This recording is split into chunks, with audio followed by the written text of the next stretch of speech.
اب ہم ان آیات کا ترجمہ اور تفسیر کریں گے، اور اب آیات سمجھنا بہت ہی آسان ہو جائیں گی۔ یا ایھا الذین آمنوا اذکروا، اے ایمان والو یاد کرو، نعمت اللہ علیکم، اللہ کی اس نعمت کو جو اس نے تم پر کی، اس جب جاءتکم آئے تمہارے پاس، جنود لشکر، فارسلنا علیہم ریحا، فارسلنا پس ہم نے بھیج دی، علیہم ان پر، ریحن آندھی، وجنودن اور لشکر، لم تروها جنہیں تم نہیں دیکھ سکتے تھے۔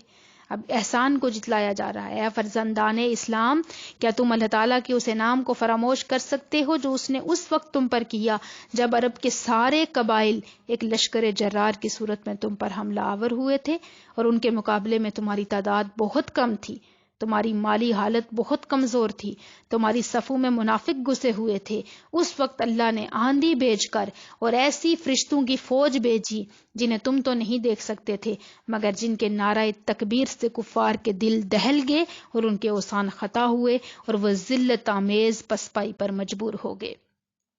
وَكَانَ اللَّهُ بِمَا تَعْمَلُونَ بَصِيرًا، اور اللہ تعالیٰ جو کچھ تم کر رہے ہو اس کو دیکھ رہا ہے۔ ایک مخلص کارکن کے لیے یہ بات کتنی ہمت افزا ہے کہ اس کا رب کریم اس کی ہر کوشش کو دیکھ رہا ہے۔ جس جان نثاری کا تم نے ثبوت دیا، بھوک، سردی کی شدت، پیٹ پر پتھر باندھ کر جس طرح تم نے خندق کھود کر تیاری کی، اور 1 ماہ تک جس طرح تم کفر کی سرکش لہروں کے سامنے سینہ سپر رہے، اللہ تعالیٰ ان تمام حالات کو دیکھ رہا ہے۔ جب تم نے اپنی بندگی کا حق ادا کیا تو اس کی شان بندہ نوازی نے تمہیں فتح مبین عطا کی، کامیابی، کھلی کامیابی عطا کی۔ اس جب جاؤکم، حلہ بول دیا، من فوقکم، تمہارے اوپر کی طرف سے، ومن اسفل منکم، اور تمہارے نیچے کی طرف سے، وَإِذْ، اور جب زاغت الابصار، ٹیڑھی ہو گئی تھی آنکھیں، تمہاری آنکھیں پتھرا گئی تھی، وبلغت القلوب، اور پہنچ گئے تھے، قلوب، تمہارے دل، کلیجے، حناجرہ، حنجرہ سے ہے، یعنی کہ منہ کی طرف، حلق کی طرف، جو حلق کی نچلی طرف کا حصہ ہے اس کو حنجرہ کہتے ہیں، کہ تمہارے کلیجے منہ کو آ رہے تھے، یعنی کہ پریشانی کے باعث تمہارے آنکھیں جو ہیں دہشت کے مارے پھٹی کی پھٹی رہ گئی دشمن کو جب تم نے دیکھا، اور خوف و ہیبت سے کلیجے منہ کو آ رہے تھے، وَتَظُنُّونَ، اور تم گمان کر رہے تھے، باللہ، اللہ کے بارے میں، ظنونات، طرح طرح کے، یعنی ان کلمات سے پتہ چلتا ہے کہ سب لوگوں کی سوچ اور اندیشے یکساں تھے۔ منافق تو خیال کر رہے تھے کہ اب اسلام کا درخت جڑوں سے اکھڑ جائے گا، یہ آندھی اس چراغ کو بجھا دے گی۔ بزدل لوگ میدان جنگ سے بھاگنے کی تدبیریں کرنے لگے، طرح طرح کے ہیلے بہانے کر کے واپس لوٹنے کی اجازت طلب کرنے لگے۔ بعض نے تو اجازت مانگنے کو بے جا تکلف خیال کیا، جو ہی موقع ملا مورچے کو خالی چھوڑ کر چپکے سے وہاں سے بھاگ گئے۔ لیکن مردان پاک باز کا ایک ایسا گروہ بھی تھا جنہیں اللہ رب العزت اور اس کے رسول کے وعدوں پر پکا یقین تھا۔ حالات بے شک حوصلہ شکن تھے، فضا خطرات کے مہیب بادلوں سے اٹی ہوئی تھی، لیکن ان وفا کیشوں کے عزم و ثبات میں ذرا فرق نہ آیا، اور ان اندھیروں میں ان کے نور یقین کی تابندگی دید کے قابل تھی۔ ہنالک ابتلی، یہاں پر آزمایا گیا، جھنجھوڑا گیا۔ اب یہ یاد رکھیں کہ ایسا نہیں ہے کہ ایمان والوں کو بس پلیٹ میں پکا پکایا ملے اور وہ کھا لیں اور جنت ان کا انتظار کر رہی ہو۔ نہیں، مومنوں کو، مسلمانوں کو حق کی خاطر لڑنا پڑتا ہے، کلمہ حق کو بلند کرنے کے لیے قربانیاں دینی پڑتی ہیں، اور پھر اللہ پاک ان کے ایمان کو آزماتا بھی ہے، اور جس کڑی آزمائش میں کامیاب ہوتا ہے اتنا ہی اس کو مقام ملتا ہے۔ تو فرمایا گیا ہنالک ابتلی المؤمنون، یہ وہ موقع تھا جہاں پر خوب آزمایا گیا مومنین کو، ایمان والوں کو، وزلزلوا زلزالا شدیدا، اور وہ خوب سختی سے جھنجھوڑے گئے، یعنی آزمائش سخت تھی، ایک بونچھال تھی، ہر چیز تھر تھر کانپ رہی تھی۔ امتحان کی اس بٹی سے مسلمان کندن بن کر نکل رہے تھے۔ جن لوگوں نے نفاق کا لباس پہنا ہوا تھا وہ بھی ننگے ہو کر سامنے آ گئے، اور جو مومن تھے وہ بھی سامنے آ گئے، اور جو کافر تھے وہ تو بظاہر تھے۔ ایک طرف مومن ہوتے ہیں، ایک طرف کافر، اور سب سے برا چہرہ ہوتا ہے کس کا؟ منافقوں کا، جو نہ ادھر کے ہوتے ہیں نہ ادھر کے ہوتے ہیں۔ اللہ پاک نے یہاں پر مومنوں کو آزمایا اور وہ اس آزمائش میں پورا اترے۔ وَإِذْ، اور جب یقول المنافقون، منافقین کہہ رہے تھے، والذین، اور وہ لوگ فی قلوبہم، جن کے دلوں میں مرض، بیماری ہے، مرض، روگ ہے، بیماری ہے، زنگ ہے، ما وعدنا اللہ، نہیں وعدہ کیا تھا اللہ نے ہم سے، رسولہ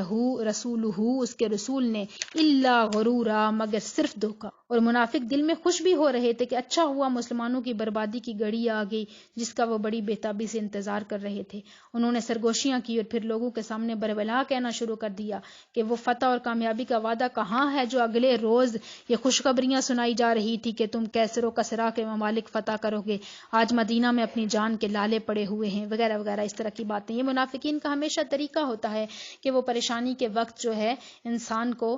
غلط مشورے بھی دیتے ہیں اور جا کر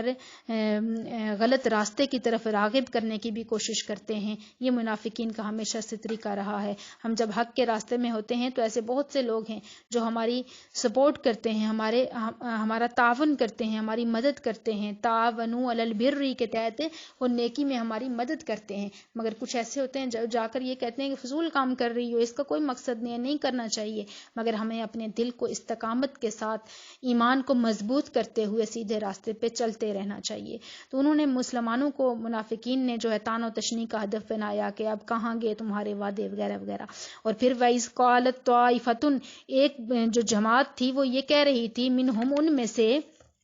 یا اہل یثرب، اے اہل یثرب، اے یثرب والو، لا مقام لکم، اب تمہارا یہاں پر ٹھہرنا ممکن نہیں، فرجعوا، پس لوٹ جاؤ اگر جان عزیز ہے، بھاگ جاؤ۔ یعنی کہ انہوں نے اب مشورے پھیلانا شروع کر دیے، دینا شروع کر دیے کہ جان کی ضرورت ہے تو میدان چھوڑ کر چپکے سے واپس بھاگو۔ وہ اپنے دوستوں کو ایک مشفق بن کر سمجھاتے، نصیحت کرنے والے بن کر سمجھاتے کہ تم اچھے سیانے لوگ ہو، اپنی بے سر و سامانی کو دیکھو، اپنی تعداد کی قلت کو دیکھو، اور ادھر دشمن کے ساز و سامان کو دیکھو، اس کے ٹھاٹھے مارتی ہوئی فوجوں کو دیکھو کہ جب حرکت میں آتی ہے تو زمین کانپنے لگتی ہے، تو کیوں یہاں پر ایسی کشتی میں سوار ہو کہ جو ڈوب رہی ہے، بہتر یہ ہے کہ یہاں سے بھاگ جاؤ۔ اب یہ مشورے یہ بھی اکثر ہمیں ایسے ماحول میں ملتے ہیں لوگ کہ جو انسان کی سپورٹ تو نہیں کر سکتے مگر انسان کے حوصلوں کو پست کرنے کی کوشش کرتے ہیں۔ تو پھر آگے فرمایا وَيَسْتَأْذِنُ، اور اجازت مانگنے لگا، فریقن، ایک گروہ، منہم ان میں سے، نبی صلی اللہ علیہ وآلہ وسلم سے، منہم النبی صلی اللہ علیہ وآلہ وسلم سے، یقولون، وہ کہنے لگے، انا بیوتنا، کہ بے شک ہمارے گھر، اورا، غیر محفوظ ہیں، وما ہی بھی اورا، حالانکہ وہ غیر محفوظ نہیں تھے، وہ تو بہانے کر رہے تھے، ان یریدون، ان کا ارادہ محض یہ تھا، الا فرارا، کہ وہ میدان جنگ سے بھاگ جائیں، ولا دخلت، اور اگر گھس آتے علیہم، ان پر، من اقطارہا، ان کے اطراف سے، کون؟ کفار کے لشکر۔ آگے ان کی ایک اور حقیقت بتائی جا رہی ہے کہ اگر اب اچانک کفار کے لشکر ان پر آ جائیں، ثم سئلوا، پھر ان سے درخواست کی جاتی، فتنہ انگیزی کی، لآتوہا، تو وہ فوراً اس شرکت کو قبول کر لیتے، وما تلبسوا، اور ذرا توقف نہ کرتے، بہا، اس میں، الا یسیرا، مگر بہت ہی آسانی کے ساتھ، بہت ہی جلدی۔ دشمنوں کے اس پروپیگنڈے کا اظہار کیا جا رہا ہے کہ کفار کی دعوت پر لبیک کہنے میں وہ صرف اتنی مہلت مانگے کہ گھروں میں رکھے ہوئے ہتھیار لے آئیں اور پوری طرح مسلح ہو کر اسلام کو مٹانے کے لیے ان کے لشکر کے ساتھ یہ شامل ہو جائیں، مگر دین اسلام کی طرف، حق کی طرف، یہ طرح طرح کے بہانے کر رہے ہیں اور بھاگنے کی تدبیریں کر رہے ہیں۔ وَلَقَدْ، اور حالانکہ، کانوا، وہ تھے، عَاهَدُ اللَّهَ، اللہ سے عہد کر چکے تھے، عَاهَدُ اللَّهَ، اللہ سے وعدہ کر چکے تھے، کس چیز کا وعدہ؟ من قبل، اس سے پہلے، لا یولون الادبار، کہ وہ پیٹھ نہیں پھیریں گے، یعنی انہوں نے اللہ تعالیٰ سے وعدہ کیا ہوا تھا۔ آج تو ان کا یہ عالم ہے کہ بھاگ جانے کی تدبیریں کر رہے ہیں، لیکن پہلے تو بڑے لمبے چوڑے ان کے دعوے تھے کہ خدا کی قسمیں کھا کر کہتے تھے کہ ہم اسلام کے لیے جان دے دیں گے، خون کا آخری قطرہ بہا دیں گے، سر کٹا دیں گے، مگر پیچھے ہٹنے کا نام نہ لیں گے۔ مگر کہاں گئے ان کے وعدے، کہاں گئے ان کے دعوے؟ منافقوں کا ہمیشہ یہ شعار ہوتا ہے کہ جب باتیں ہوتی ہیں تو وہ زمین و آسمان کے قلابے ملا کر رکھ دیتے ہیں اور اپنے اخلاص اور بہادری کے بارے میں بڑی بڑی باتیں کرتے ہیں، مگر عمل کا وقت آتا ہے تو ان کا سارا غلیظ جو باطن ہوتا ہے وہ اشکار ہو جاتا ہے۔ اب یہاں پر ان کے وعدے کو ذکر کیا جا رہا ہے کہ اللہ تعالیٰ سے وہ وعدہ کر چکے تھے کہ وہ پیٹھ نہیں پھیریں گے، پھر انہوں نے وعدہ خلافی کی، وَكَانَ عَهْدُ اللَّهِ مَسْئُولًا، اور اللہ تعالیٰ اپنے وعدے کے بارے میں ضرور سوال کرے گا۔ بعض پرس کی جاتی ہے، جو اللہ تعالیٰ سے وعدہ کیا جاتا ہے اس کے بارے میں مسئولہ، سوال کیا جاتا ہے، پوچھا جاتا ہے کہ جو تم نے وعدہ کیا تھا اس پر تم کس قدر پورے اترے ہو۔ تو میں مانتی ہوں کہ آج کا درس تھوڑا سا تفصیل والا ہے، لیکن ظاہر ہے جب تک ہم تفصیل سمجھیں گے نہیں تو پھر ہمارے لیے سیکھنا تو مشکل ہوگا۔ تو میں امید کرتی ہوں آپ سب اس درس سے مستفید ہوں گے، اور ان خوبصورت واقعات کو پڑھنے کے بعد، یہ صرف ایک واقعات نہیں ہے کہ ہم نے صرف قصے کہانیاں پڑھی اور نہیں ضرورت، ہمیں تو ضرورت صرف احکامات کی ہے کہ ہمیں نماز سکھائی جائے یا فقہی مسائل سکھائے جائیں۔ ان واقعات کو پڑھنے کا کوئی فائدہ نہیں، یہاں پر تو بتایا جا رہا ہے کہ ایمان والوں کی کیفیات کیا ہوتی ہیں، کافر کون ہیں اور منافق کون ہیں، اور